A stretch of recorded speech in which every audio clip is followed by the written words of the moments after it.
Bonjour, dans cette première vidéo, on va s'intéresser à l'Europe comme pôle majeur de la mondialisation, avant dans une deuxième vidéo de s'intéresser dans l'Union européenne.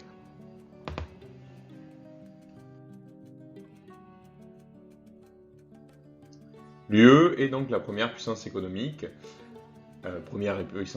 mondiale. Elle représente 25% de la richesse mondiale, et cette richesse, elle est fondée sur une agriculture performante, la deuxième industrie mondiale, avec une production qui est surtout concentrée dans la mégalopole européenne, de Londres donc à Turin à peu près.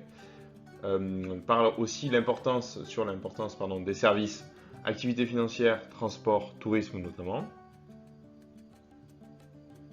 De nombreuses firmes transnationales qui sont présentes sur l'ensemble des territoires européens, avec Airbus, Shell, Philips, parmi de multiples exemples. L'UE est un pôle aussi majeur de la mondialisation, grâce à la présence de villes mondiales, donc par exemple Paris, avec la sortie du Royaume-Uni, donc on ne compte plus Londres. On a également des bourses d'importance mondiale, Paris et Francfort par exemple. Et enfin, la deuxième façade maritime la plus active du monde, la Northern Range. Tout ça permet à l'Europe de réaliser environ 38%, 38 à 40% de la richesse et des échanges mondiaux. Les 27 États qui composent l'UE connaissent, eux, par contre, des difficultés à avoir une position commune face à d'autres grandes puissances, comme la Chine, les États-Unis ou la Russie. L'UE ne dispose en effet pas de véritable armée européenne, ce qui limite son influence et sa capacité d'action. Cependant, la guerre en Ukraine, qui a débuté en février, marquera peut-être un changement de politique commune européenne en matière de défense. Depuis le début du conflit, les États semblent en effet tenter d'avancer sur le projet d'une Europe de la défense pour donc réarmer les États européens via des politiques d'achat en commun de matériel militaire.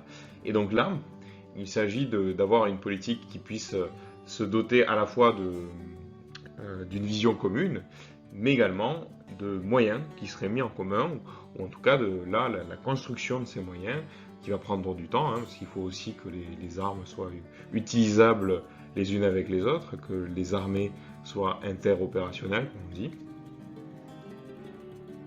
L'UE, cependant, a une influence culturelle qui reste forte, malgré donc sa faiblesse en matière de défense, et en matière aussi de négociations internationales. Souvent, les Européens ne parlent pas d'une seule et même voix.